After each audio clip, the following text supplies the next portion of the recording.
তো বন্ধুরা দেখুন, যাকে দেখাচ্ছি একদম ইনজেকশন স্যালাইন দিয়ে শুরু করছি।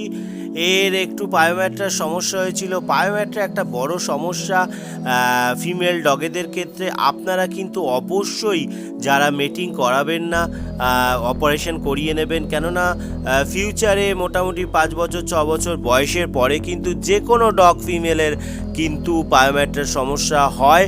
প্রচুর ভিডিও আমার চ্যানেলে আছে, আপনারা দেখে নিতে পারেন। পায়োম্যাট্রা কিন্তু প্রচুরভাবে সমস্যা দেয়, হোয়াইট ডিসচার্জ হয়।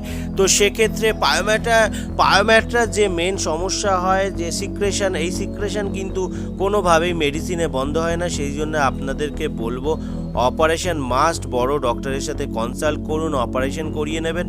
যে কোনো ট্রিটমেন্টে হয়তো সাময়িকভাবে একটা চেক করে রাখা যায়, কিন্তু পার্মানেন্ট সলিউশন নেই। সেই জন্য বলবো ভিডিওটা প্রচুর পরিমাণে শেয়ার করুন। সবাই ভালো থাকুন, সুস্থ থাকুন, আনন্দে থাকুন।